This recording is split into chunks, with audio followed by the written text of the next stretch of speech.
Congratulations to the Fox Broadcasting Company for finding a much better musical successor to Glee.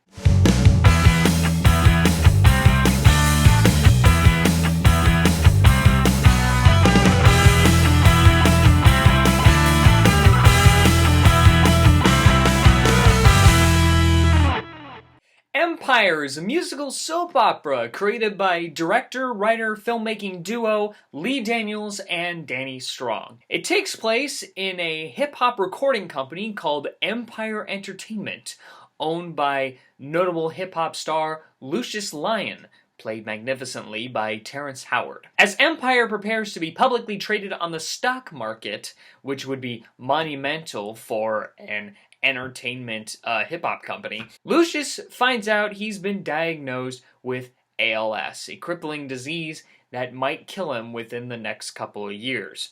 So he thinks he's not going to be around that long, and therefore needs to pick someone to take his place. He has 3 sons to choose from: Andre, Jamal, and Hakeem. Now, Andre, played by Byers, is book smart. Very much so. He went to business school in hopes that he would eventually take over the running of Empire. However, he's not a musician, which irks Lucious that way. He feels that he needs someone with musician experience that knows the music side of things, not just the business side of things, as if, someone with a soul needs to run the business, and Andre is just too book smart to do that. So then there's Jamal, the middle child. Jamal is a wonderful musician, and probably the most level-headed of the 3 sons, considering that Andre has bipolar disorder as well, and, well, we'll get to Hakeem in a bit. Jamal has a wonderful singing voice. He's a great artist, and he knows how to bring, soul into his music. However,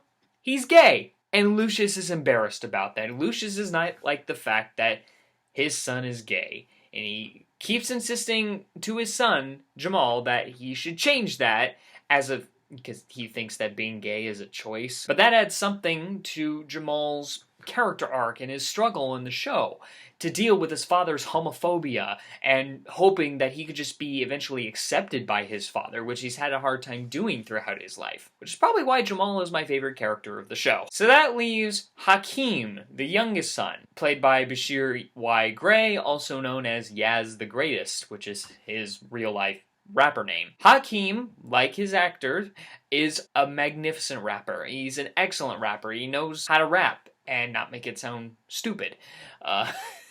That's the best way I can describe it. I've never rapped before, but the problem with Hakeem is that he's a brat, since he is the youngest son, and he's the only one of the 3 sons that did not grow up knowing what poverty was like, because yes, this is also kind of a rags to riches backstory in which Lucious and his wife Cookie grew up in a really bad part of town, but Lucious was an aspiring musical artist, and he eventually broke it out big, but until then, he got involved with the criminal underbelly. Like, he had to deal in drugs. But he raised his oldest 2 sons in that environment, and his youngest son was a baby by the time things started looking up. So all Hakeem ever knew was the really good, rich lifestyle that they are living today, which is why he's a bit of a brat. As if this decision wasn't hard enough, Cookie, Lucious's ex-wife, gets released from jail. Cookie was released from prison after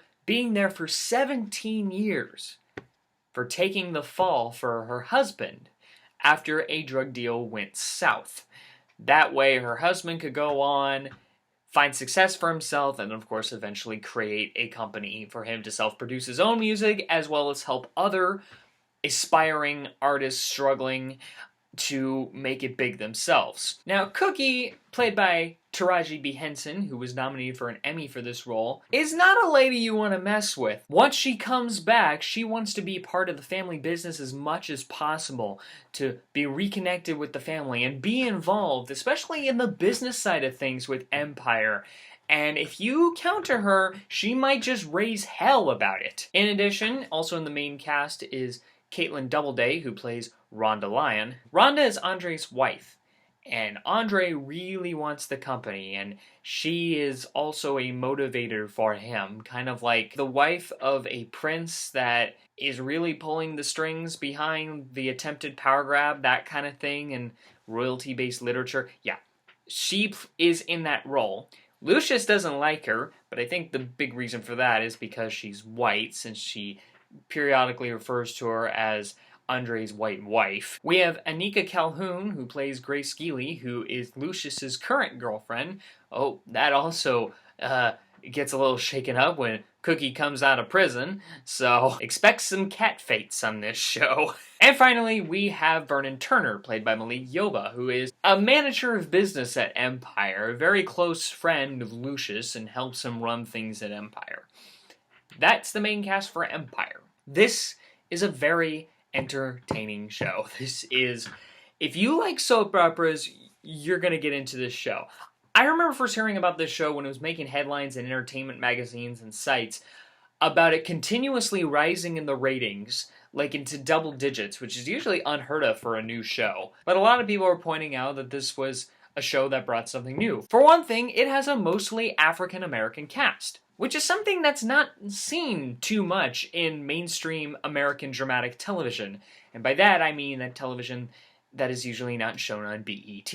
So obviously, it participated in this wake-up call to many TV networks that we're kind of leaving some other people out in the dust that weren't white people in terms of television programming, and that if we had more minorities that led and headlined TV shows, that they would get pretty popular too, because they would draw in those other colored demographics in a lot more than just simply sprinkling them in as tokens in mostly white casts. Also for the fact that it has mainstream sounding music. I mean, not necessarily mainstream music, since most of the songs in this show are created for the show, and they have an actual music hip-hop artist in there, Timbaland, to be executive music producer of the entire series. But that was another thing that really appealed to me, was the singing.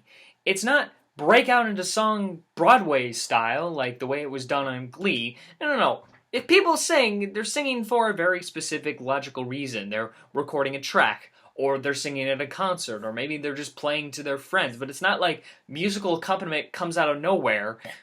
They usually have a piano, or maybe a electronic device to create a beat, or something to press to create beats and that kind of thing. But it's not fantasy. But it sounds like the kind of music that you would hear today on the radio. And much of that music I tend to laugh at when I listen to it in the car, because sometimes it just comes off super narcissistic, or it comes extremely generic and lacking any true creativity or purpose.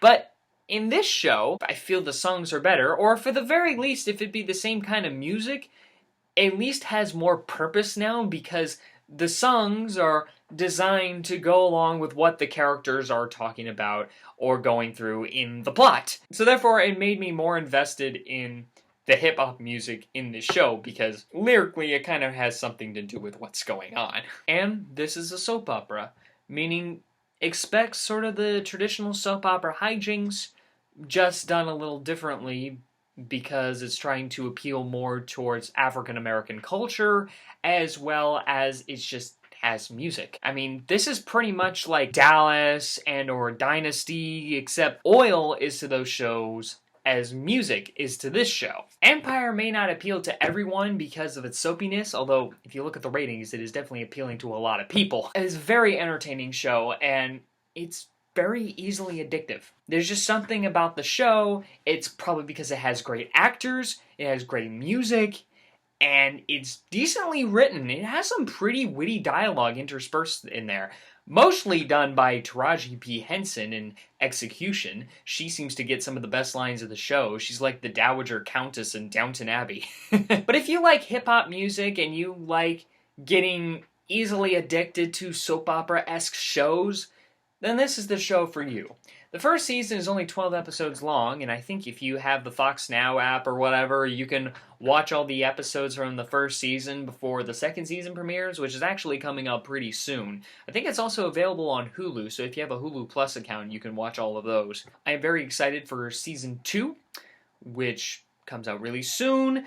Season 2 is only going to be 18 episodes long because they want to, of course, brand this show. This is their biggest hit on Fox, so they're going to try to brand the show, make concert tours, that kind of thing. The same thing they did with Glee. However, with Glee, they produced the normal 22 episodes a year, and it's been said that they probably overworked the cast. So with 18, gives them a little more breathing room, and it probably helps pace the story a bit better. Whatever storyline they have in mind for Season 2, they could probably pace it a bit better instead of having to make a bunch of filler episodes if they added 4 more episodes into the episode order. But I am excited nonetheless. Thanks for watching my review of Empire Season 1, and I'll see you next time.